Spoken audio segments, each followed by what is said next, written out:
Good evening, friends. Today we are going to take a very important standard, Ind AS 109. Ind AS 109 is called financial instrument, and as you know, you will get a question on this standard definitely. It is believed that this is a difficult standard, but actually it is not the case.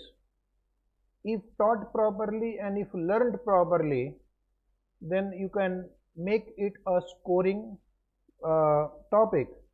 Today is the super fast revision of financial instrument. We will not be taking numerical questions, but we are going to cover all important concepts. In fact, all concepts we will cover which are highly tested in the exam. I will also give you the journal entries to be passed for different situations. So this will be very useful to you. One day before the exam, you can just watch this video and this Ind AS 109 will be completely clear. Ind AS 32 we have already covered. So now we'll take this standard Ind AS 109. So please pay attention. First we'll see what is the guidance covered by Ind AS 109. So Ind AS 109 covers recognition principle, derecognition principle, classification principle, measurement of financial instrument, impairment, and the last part is called hedge accounting. So this is our topic that we have to cover in Ind AS 109. So first question is, when should financial asset be recognized?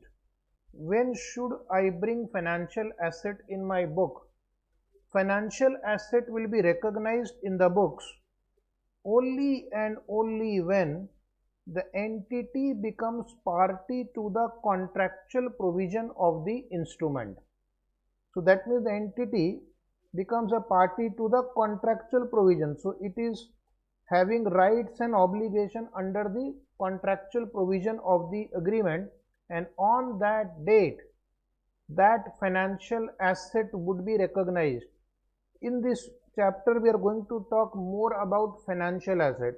Financial liabilities we have covered in Ind AS 32 in detail. If you have not seen the video, you can watch the video on the YouTube channel AS Foundation Financial Liability. So before I proceed further, I just need to inform you for the benefit of a large number of students that we at AS Foundation, we have an app called Vinod. In this Vinod app, for limited period we are having a scheme called 1 rupee loot. You can download the app and you can get this books for just 1 rupee. You can watch the books in your app itself. So the books available are FR books, class note, summary chart, quick revision, compact, SFM practice booklet, summary book, formula book, FSCM book, case study digest, similarly risk management and GFRS book and case study digest. You can also view these books on your Apple phones, Apple devices also. For Apple users, download Class Plus app and use the code KWUDA, that is our educational institution code for this Class Plus app, and you will be able to access the video. So now we are also available on iPhone or iPad. You can watch our video lectures, you can watch our books, you can read our books on iPhone or iPad and Apple devices also, but you just have to download Class Plus app and put the code KWUDA and you are ready to go. So download now today this app. If you are Android user, just go to the App Store and write Vinod, that is enough. So we'll see now classification of financial asset. Classification of financial asset would be cash, very easy, no special accounting required, derivative, usually at FVTPL. Investment in equity instrument we'll see in detail, and other financial assets like receivable, advances, loan, investment in debt, and investment in preference shares. So first quickly I will tell you about derivative. We will discuss about derivative in detail subsequently also. Derivatives are always measured at FVTPL. FVTPL means fair value through profit and loss account. I am not talking about cash because cash you don't require any special accounting. Investment in equity instrument. The standard says it will be FVTPL. Investment in equity instrument will be at FVTPL, but there is some exception. In those exceptional cases, investment in equity instrument can be classified as FVT OCI also, fair value through other comprehensive income, and we are going to cover equity instrument in detail after some time. And what about other financial asset? So derivative always FVTPL, equity instrument usually FVTPL, but in some exception cases FVT OCI. What about other financial asset? So as per Ind AS 109, other financial asset will be divided into three types. One is called amortized cost category. Second is called fair value through other comprehensive income. Third is called fair value through profit and loss account. A financial asset will be categorized as amortized cost category if it passes business model test 1 and contractual cash flow test. It will be classified as FVT OCI if it passes business model test 2 and contractual cash flow test. If it does not fit into these two category, then automatically it will get categorized as FVTPL. And in case of accounting mismatch also, which I had covered in Ind AS 32, it will be treated as FVTPL. So now the student will ask, what is business model test 1, business model test 2 and contractual cash flow test? So let us understand, when are other financial asset categorized as amortized cost, FVT, OCI or FVTPL? So condition for classification of financial asset. So we have to perform two tests to check the classification, whether it will go to amortized cost or FVT OCI, and these tests are called business model test and contractual cash flow test.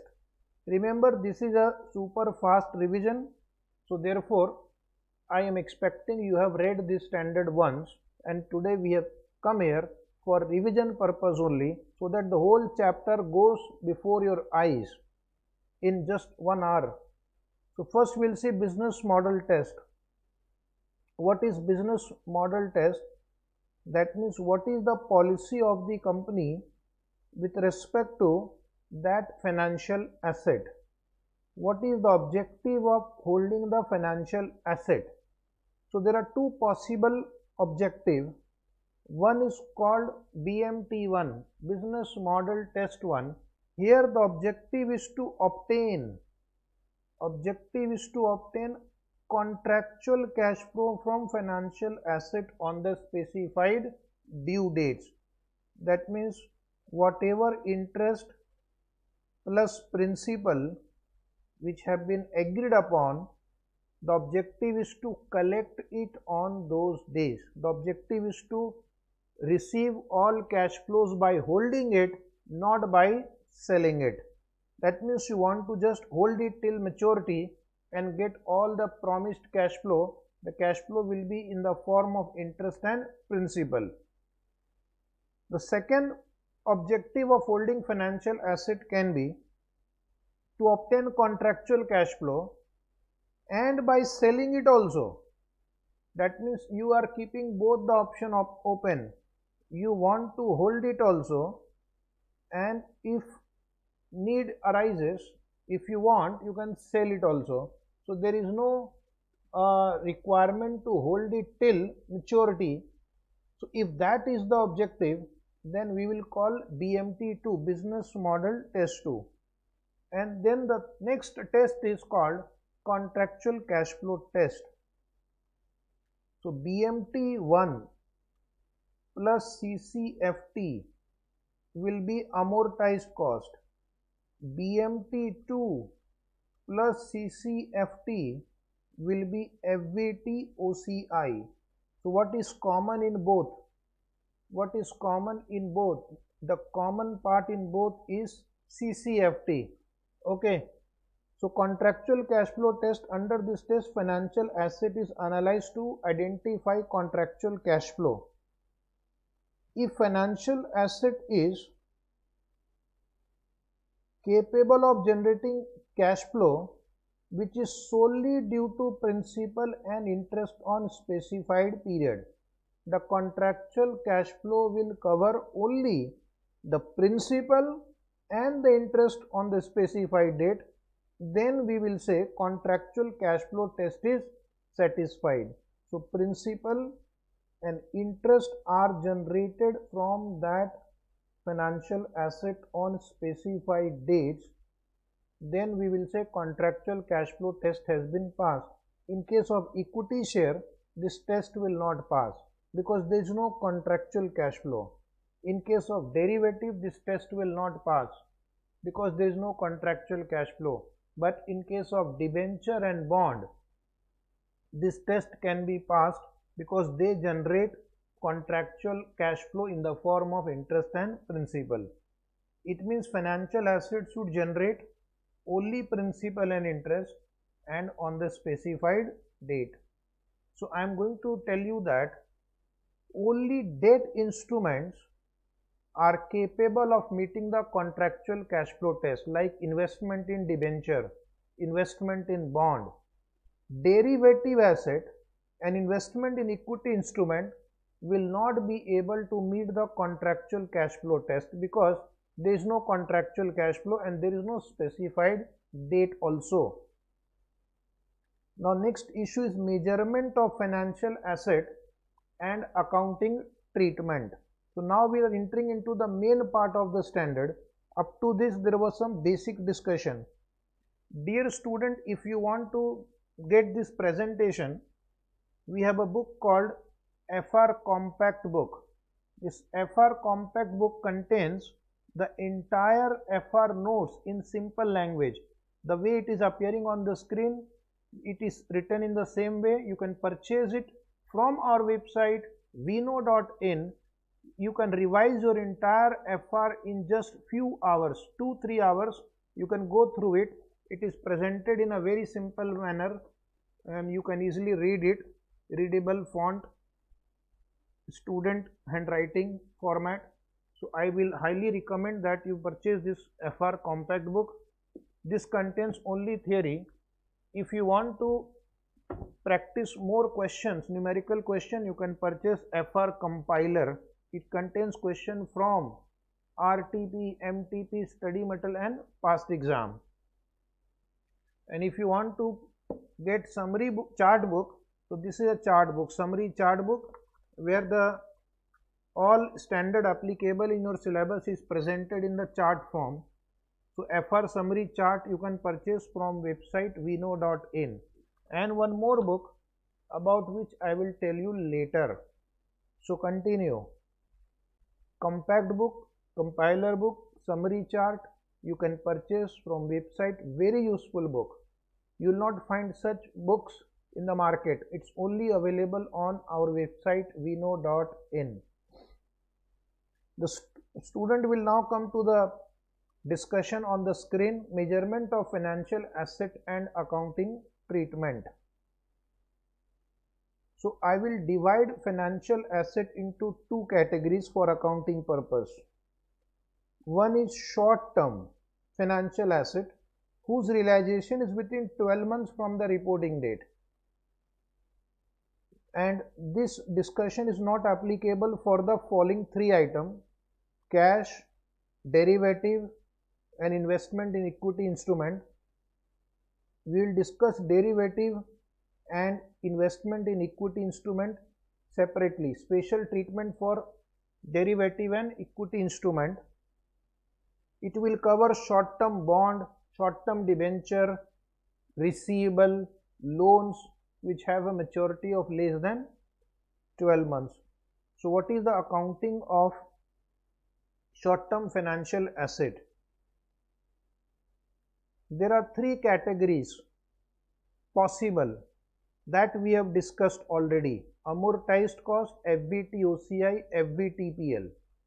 If it is amortized cost category, when it is amortized cost category, when business model test 1 plus CCFT is passed, then we will call it amortized cost.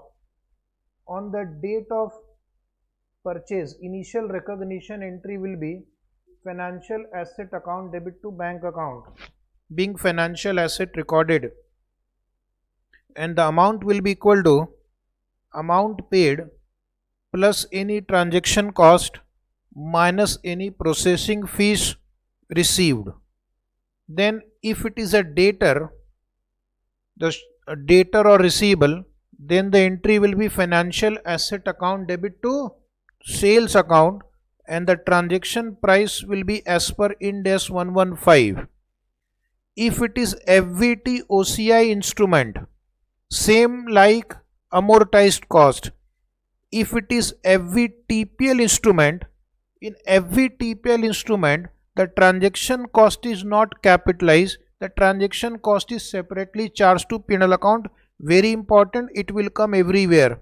So amount paid for financial asset account debit to bank, amount paid minus processing fees received, transaction cost account debit to bank, and transaction cost is transferred to profit and loss account.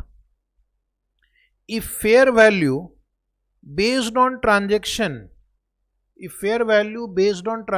is different from fair value as per level 1 input, that fair value as per level 1 input is covered by Ind AS 113. So if there is a difference, that difference will be adjusted in P&L account if the instrument is FVTPL, and OCI if the instrument is FVT OCI. Now we'll come to year end. Short-term financial asset accounting at year end. If it is amortized cost instrument, interest will not be recorded because short term. No adjustment for change in fair value. In amortized cost category, no adjustment is made for change in fair value. Remember, an FVT OCI, interest will not be recorded. But if there is any change in fair value, that change in fair value will be recorded in OCI. The OCI reserve can be recycled. OCI reserve can be recycled when the instrument is derecognized. About that we'll discuss later.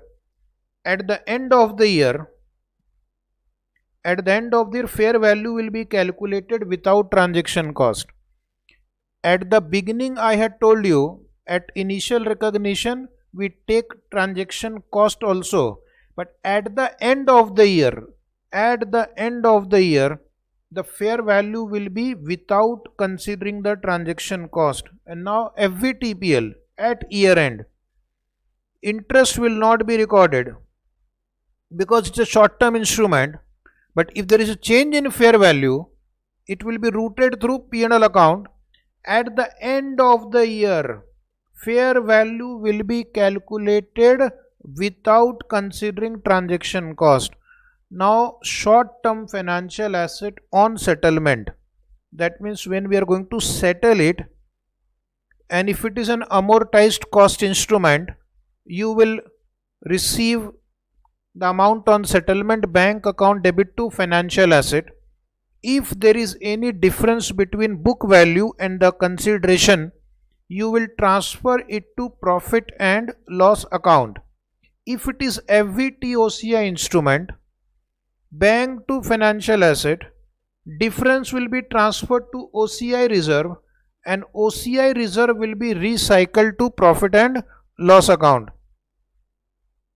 If it is FVTPL instrument, bank to financial asset and difference will be recognized in profit and loss account. So this was about short term financial asset. We have seen accounting initially, at year end and on settlement. You can watch this video again and again and you will understand.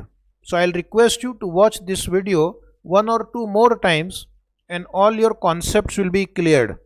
Now I was telling you we have one more book, fourth book, called the best book in financial reporting available in the country, and this is called Financial Reporting Class Note with Solution. You can see this book on the screen. So the important thing about this book is that it contains theory as well as the question and answer. The answers are presented in a very simple way, the way we dictate the answer in the classroom, plus tutorial notes are written at the end of the answer. So if you have doubt, you can read the tutorial note. If there is a mistake in the question, we have pointed out that also and why there is a mistake in the question. At some places we have given alternative answer also. So basically it will cover ICI, study material question, RTP, MTP, past exam question. At one place you will get everything arranged chapter wise. Within chapter also the questions are arranged concept wise. So honestly speaking, this is the best book on financial reporting available throughout the country. If you check it, only then you will realize how wonderfully it has been presented. So you can purchase this financial reporting class note with solution book from our website vino.in. Now we'll come to long-term financial asset. Long-term financial asset other than cash, other than derivative, other than investment in equity instrument. Because derivative and equity instrument will be covered separately. So here also we will discuss three financial asset: amortized cost, FVTOCI and FVTPL. So we are now discussing long-term financial asset, amortized cost category, initial recognition. Same like what we have discussed in short term. Financial asset account debit to bank account. The amount is equal to amount paid plus transaction cost minus processing fees received. But because it is a long-term financial instrument, we are going to calculate effective interest rate or EIR, because the interest will be recognized based on effective interest rate, and for that we will prepare one amortization schedule which will have opening balance, interest, cash flow and closing balance. So this is called amortization schedule, and the interest will be calculated here as per EIR, and contractual cash flow we will write as per the contractual arrangement. After the life is over, if it is a 5-year bond, then after 5th year the balance should become 0. So this is right now amortized cost. At the year end, what I'll do, financial income will be recognized using effective interest rate method. If it is amortized cost instrument, don't change fair value. Don't change fair value. However, valuation allowance can be made, means impairment or provision for doubtful debt, what they call it. The provision for doubtful debt can be made. What about the accounting and calculation? To be discussed after some time. Now we'll come to settlement. On settlement, the entries as usual: bank account debit to financial asset. Any difference will be transferred to profit and loss account.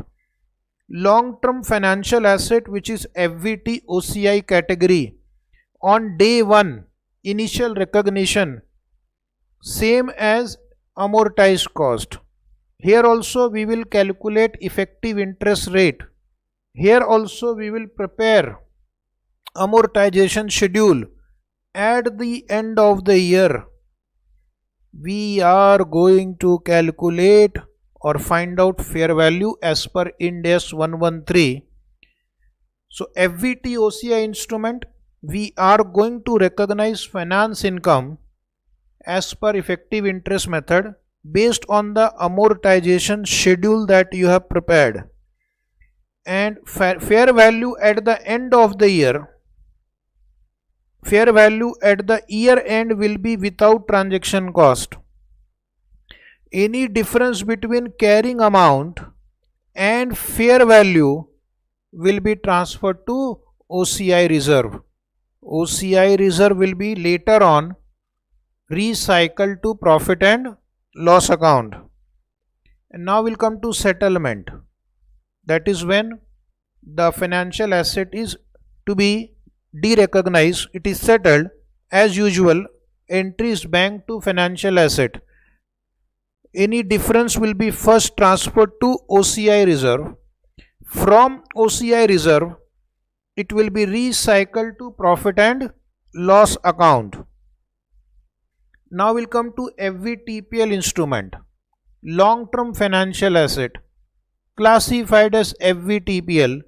Initial recognition entry will be at only fair value. Transaction cost will be recognized in P&L account. Very important. In FVTPL, transaction cost is recognized in P&L account. In FVTPL, we do not calculate effective interest rate. We do not calculate IRR in FVTPL. So journal entry will be on initial recognition, financial asset account debit to bank account, transaction cost account debit to bank account, and transaction cost will be transferred to profit and loss account. At the end of the year, fair value is calculated as per Ind AS 113. Finance income is not recognized. Finance income is not recognized. Any difference between carrying amount and fair value, difference between carrying amount and fair value is transferred to P&L account.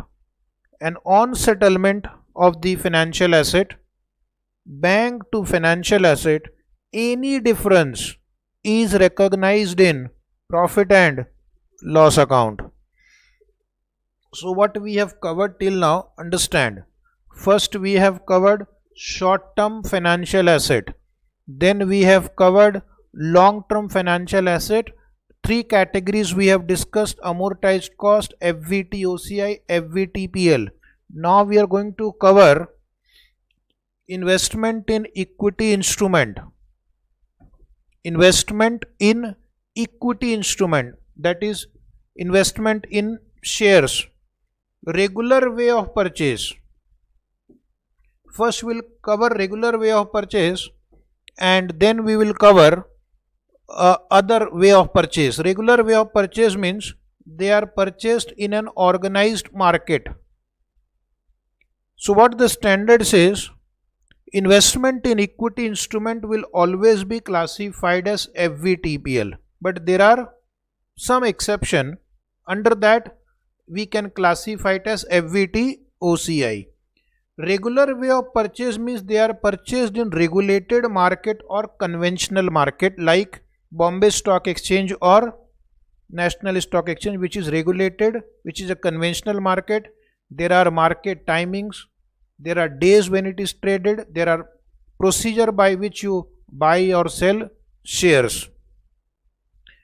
First thing, remember, usually they are FVTPL, but company can designate, entity can designate it as FVT OCI, but that is an irrevocable choice. That is an irrevocable choice. Once you classify it as FVT OCI. Once an equity instrument is classified as FVT OCI, later on you cannot classify it as FVTPL. Okay, so make this choice carefully because this cannot be reclassified later. So it is like your CA course. Make the choice carefully. Later on, very difficult to reverse the decision. Okay. So usually if the financial asset is held for very long term, if it is for strategic reason, then the company call it as FVT OCI because they don't want to hit their P&L account every year. In any case, they are not going to sell it.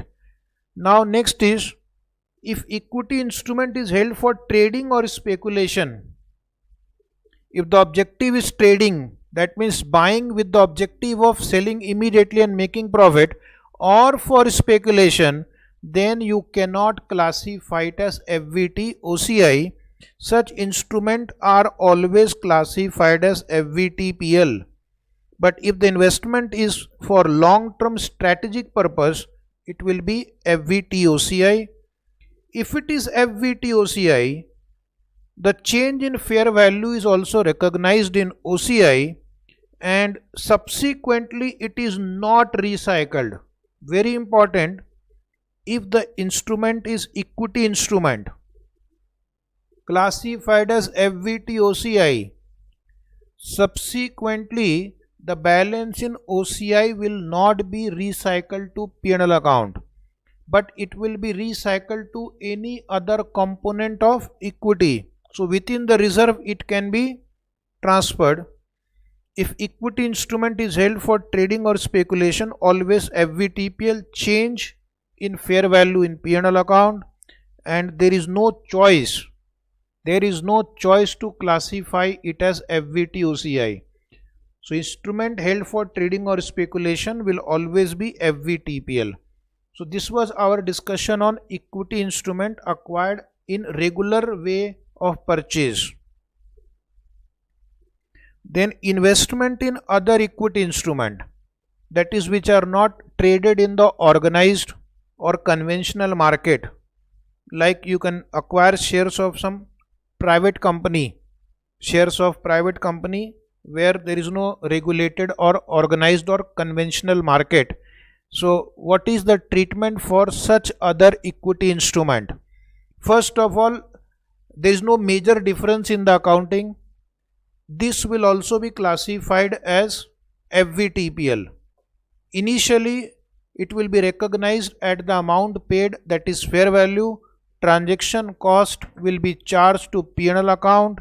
Any change in fair value will be transferred to P&L account. If the equity instruments are not purchased in regulated market, then it is accounted as follows. On trade date, it is treated as derivative. On trade date means the date you commit to buy or sell. So this is applicable for those equity instruments which are not purchased in regulated market. On a trade date, it will be treated as derivative. That means any change in fair value will go to P&L account, and till settlement date, that is the date when you actually take the delivery and make the payment, it's called settlement date. Delivery and cash are done on this date. Till that date, it will be treated as derivative and it will be any change in fair values transferred to P&L account. On settlement date following, journal entry will be passed. Investment in equity account debit to bank account, being investment purchased. Such instruments are always classified as FVTPL unless otherwise mentioned. Any transaction cost paid will be written off in profit and loss account. At the year end, any change in fair value will be recognized in profit and loss account. On the sale of the instrument, bank to investment in equity instrument, and any difference will be transferred to profit and loss account. So that was the accounting treatment for other equity instrument which are not purchased by regular way of trade. Now we'll come to accounting for purchase in case of regular way of trade. Are you enjoying or not? First tell me that. If yes, then say yes, we are enjoying. So what is regular way of trade? That is, they are traded in regulated or conventional market like stock exchange, where we have timing of trading. There are settlement period. T+2 cycle is followed. Market opens at 9:15, market closes at 3:30. So in case of regular way of trade, we have two choices to do accounting. Equity instrument purchased in case of regular way of trade, two choices you have. One is called trade date accounting and one is called settlement date accounting. This option is available each year, but whatever accounting policy you choose, you will apply that for all such equity instrument throughout the year, and it will be disclosed in the note. This option should be applied to all investment purchased in the regulated market in that year. So 1 year you can follow trade date accounting for all the investment. Another year you can follow settlement date accounting for all such equity instrument. Now for the simplicity, we have to divide into 3 columns. Accounting for purchase in case of regular way of trade. Now even a debt instrument can be purchased in regular way of trade. Then it can be classified as amortized cost, or any debt or equity instrument can be classified as FVT OCI or FVTPL. So we will discuss our accounting in case of regular way of trade in 3 columns. If it is amortized cost, if it is FVT OCI, or if it is FVTPL. Student will pay attention on the purchase of investment, and we are following trade date accounting. In trade date accounting, investment is brought into the books on trade date itself. That is the date when we enter into a contract. Like in BSc, if you enter into a contract on Monday, the delivery takes place on Wednesday.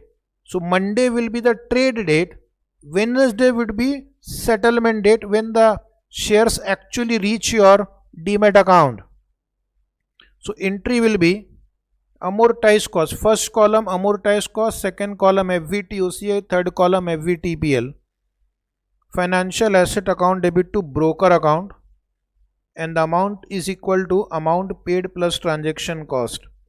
FVT OCI same, financial asset to broker account, the amount is equal to amount paid plus transaction cost. But if it is FVTPL, financial asset account debit, transaction cost will be debited separately, because I am not going to add it to the initial value of financial asset to broker account being investment purchased. So very important, the third column FVTPL. Now we'll come to year end. First column is amortized cost. There is a change in fair value, but if it is an amortized cost instrument, then we are not going to record change in fair value. But if it is FVT OCI instrument, then entry will be either financial asset to OCI reserve if fair value goes up, or OCI reserve to financial asset if fair value goes down. And same thing for FVTPL instrument also. Transaction cost will be first transferred to P&L account. Transaction cost will be transferred to P&L account, and change in fair value of financial asset will be transferred to P&L account. Now next is on settlement date. On settlement date, in all the three cases, the entry will be broker account debit to bank account being amount paid. Then on settlement date, if there is a change in fair value, on settlement date, if there is a change in fair value and if the instrument is amortized cost, no entry for change in fair value because first column is amortized cost. If it is FVT OCI instrument, then on settlement date we'll pass entry for change in fair value, financial asset account debit to OCI account if fair value goes up, or OCI account debit to financial asset if fair value goes down. And third column, the last column, is FVTPL column. If there is a change in fair value on the settlement date, we'll pass the entry financial asset to P&L account for value. If it is going up, financial asset to P&L account. If the value goes down, then P&L account debit to financial asset account. That was about trade date accounting. Now we'll come to settlement date accounting. This is little complicated because here we are not going to recognize the financial asset on the trade date in the books, but we are going to recognize it on the settlement date. So here also I will divide into three columns. First is amortized cost. On trade date, we will not pass any entry because we will recognize financial asset on settlement date. No entry in FVT OCI also, and no entry in FVTPL also. Now we'll come to year end. At year end, suppose there is a change in fair value. At year end, suppose there is a change in fair value. In amortized cost category, again no entry, no treatment. But if it is FVT OCI instrument and there is a change in fair value, we will open an account called fair value adjustment account, because financial asset is not there in my books right now.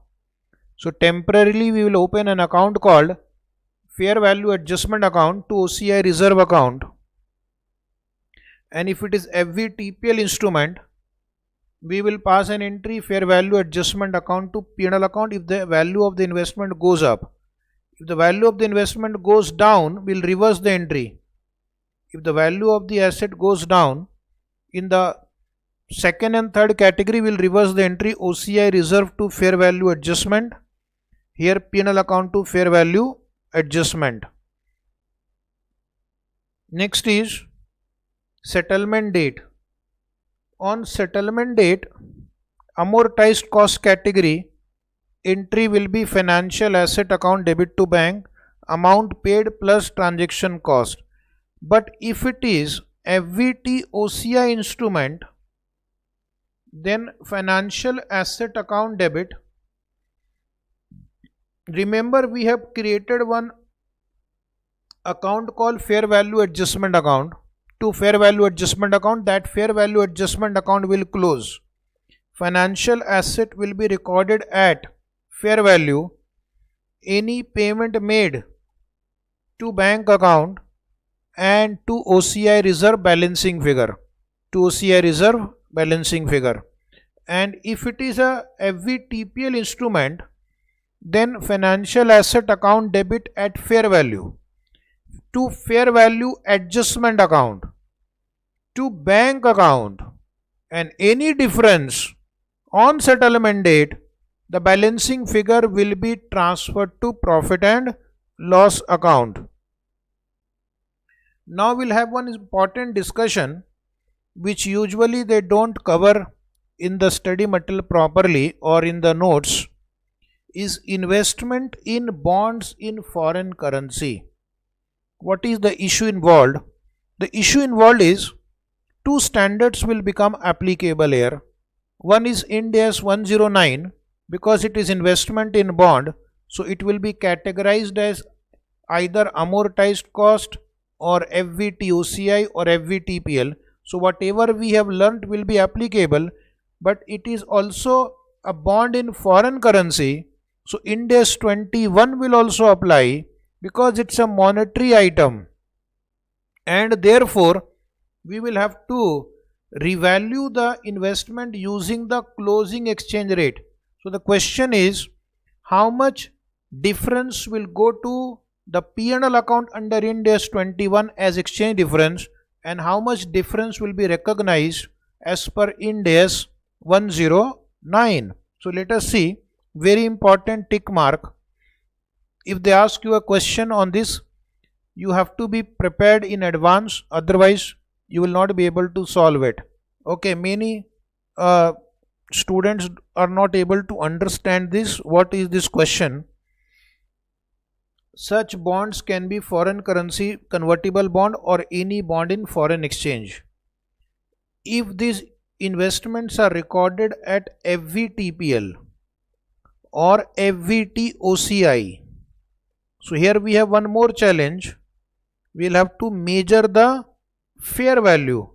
Then closing balance of the bond will be at fair value in foreign currency.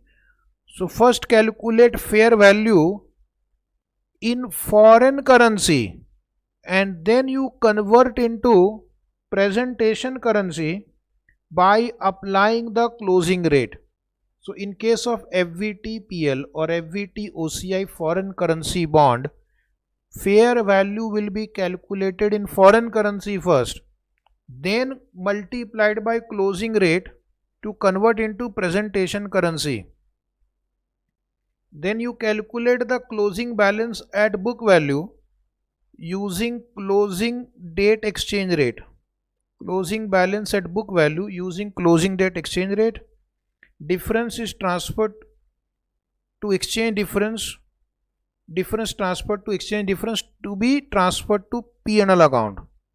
So the difference between book value and value based on closing rate will be transferred to P&L account. Step number 2, then this instrument will be measured at fair value. Here we are only transferring the book value and the closing balance based on closing rate to P&L account. Here in step 2, we are calculating the fair value of that bond first in foreign currency, convert it into closing exchange rate, and this difference will be recognized either in OCI or P&L account, will depend on the category of the investment. If the category of the investment is FVTOCI, then the fair value change will be transferred to OCI. If the instrument is FVTPL, then that fair value change will also be transferred to profit and loss account. So two differences will arise here.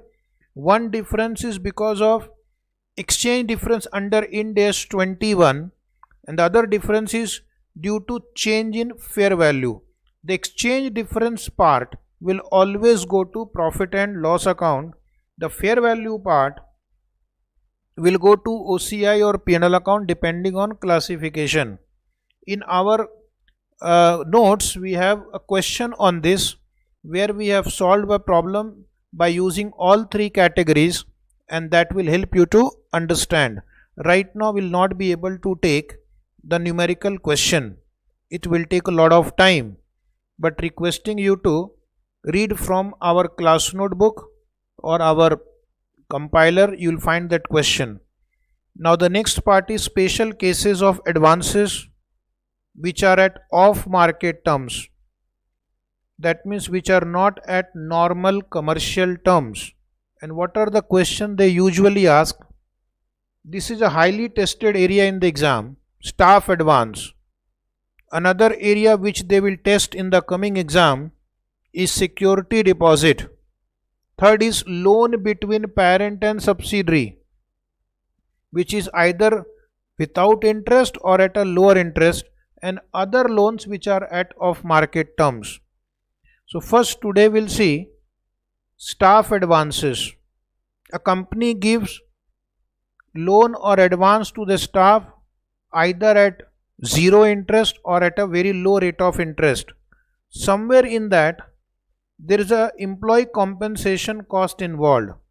So first we will find out the fair value of the advance using market rate of interest for similar loan. Fair value is equal to contractual cash flow into market rate expected.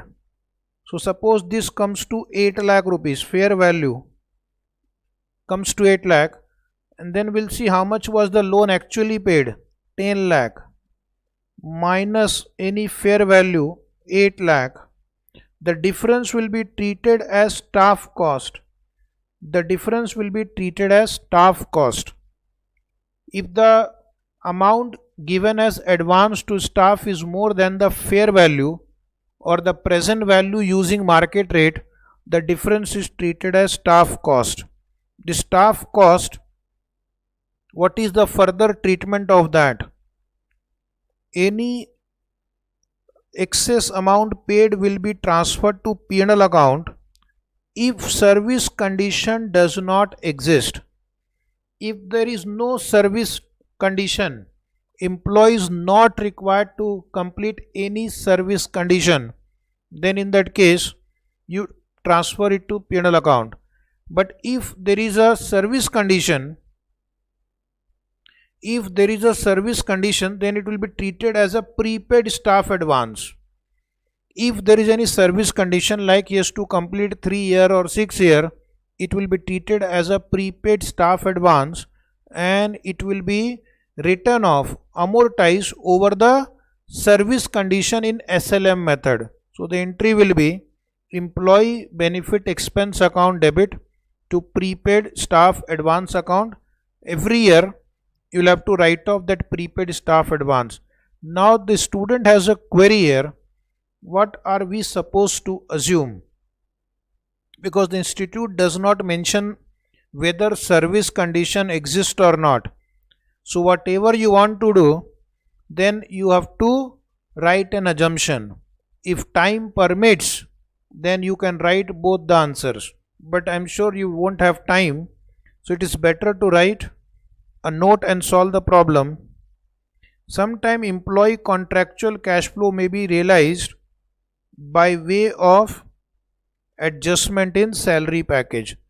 So instead of employee repaying you the loan in cash, it may be adjusted against the salary payable, no problem. Some exam question have this adjustment. Employee prepays the loan or makes part repayment of the loan. The loan was given to employee for 10 years, but he may come after 6 years and he may repay some portion of the loan in advance. So what will I do? I will calculate new fair value. I have to again compute fair value based on remaining future cash flow multiplied by original market rate of interest. So I will recalculate the fair value now. I will compare with book value, calculate book value of staff advance and prepaid staff advance on the date of prepayment. Find out the book value of staff advance and prepayment of staff advance, if any. The difference between book value, which is there in the ledger, fair value which we have computed based on revised cash flow, will be either adjusted in P&L account,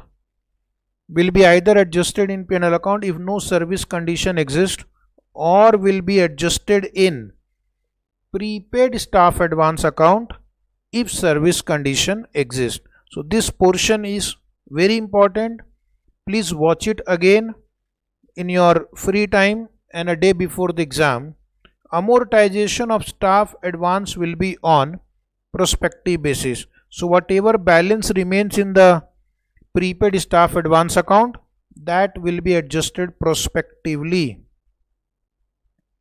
Another area is security deposit given in business under off market terms.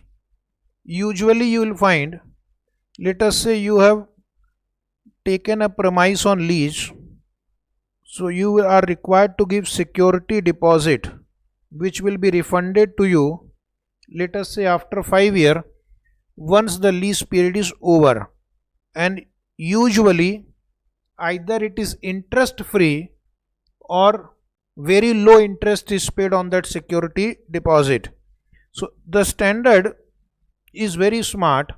It says the amount of security deposit given and the fair value of the cash flow you are going to receive are not the same. So there is some other item involved in that security deposit. There is a difference between fair value and the amount given as security deposit, and that will be treated as per this standard. So sometime in business operation, entity is required to deposit security to any other entity for smooth access to business operation, and usually it is on off market terms. So first we will see if it is on market terms. On market terms means as per the market, no hidden amount or value included in that. So in that case there is no special treatment. You will pass an entry security deposit account debit to bank, amount paid plus transaction cost. But institute will not give you on market terms.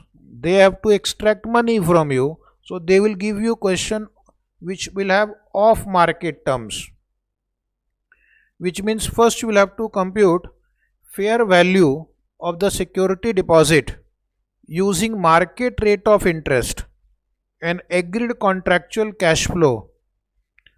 Then find out the excess payment. The amount paid plus transaction cost is what you have given, let us say 10 lakh, and the fair value, let us say 8 lakh, present value of contractual cash flow at market rate. The difference excess is 2 lakh. So either it will be recognized in P&L account or it may be amortized over the period, depending upon what is that item. Excess paid will be treated as prepaid asset in non-current asset, other non-current asset, which will be amortized over the period of the contract. So journal entry now will be, in future, first security deposit account debit. So you will pass an entry security deposit account 8 lakh, prepaid asset account debit 2 lakh initially, and to bank account 10 lakh. Then every year you are going to amortize that prepaid asset expense account debit to prepaid asset account, and this will be transferred to profit and loss account, and security deposit will be unwound. So every year I have to calculate finance income on the opening balance, and I will pass an entry finance security deposit account debit to finance income, and finance income will be transferred to profit and loss account. It is called unwinding of discount. And finally on maturity, security deposit account will be realized, and you will pass an entry bank account debit to security deposit account, being amount realized. Now I will tell you one more question which they have asked more than once in the exam is intercorporate loans in groups. Holding company may give loan to subsidiary. Subsidiary company can give loan to holding company, and usually it may be given either interest free or they may charge a very low rate of interest. So first we will take an example where parent has given loan to subsidiary. Okay, so it requires some special treatment if it is not at market terms, because somewhere some other consideration is also involved. So first we will see short term loan repayable on demand. Again we'll divide into two types, short term and long term. Short term loan repayable on demand. Short term loan repayable on demand, it can be parent has given loan to subsidiary or subsidiary has given loan to parent company. In separate financial statement, whether it is parent has given loan or subsidiary has given loan, financial asset will be recorded at amount paid plus transaction cost. One party and other party will record at proceed minus transaction cost. So one party who has given the loan, financial asset to bank, amount will be amount paid plus transaction cost. The one who has received the loan, bank to financial liability, amount is proceed minus transaction cost. If it is short term or repayable on demand, then we will not record finance income or finance cost. No IRR calculation is required. No present value calculation is required. So very simple accounting in SFS of the respective parties. Now what will happen in CFS? We are going to set off the financial asset and financial liability. And there is no question of setting off financial income and finance cost, because they were not recorded only. Since finance cost and finance income are not recorded, question of set off does not arise. If it is a long-term loan, very important now, read the problem in the exam carefully. If it is a long-term loan, then the treatment will be slightly different. First we will see situation 1. Loan is given by parent to the subsidiary. What will be the treatment in separate financial statement? First we will calculate the fair value of the loan, which will be based on market rate of interest and the agreed contractual cash flow. So one party will record it as a financial asset, the other party will record it as a financial liability. Then we will calculate the excess amount paid by the parent.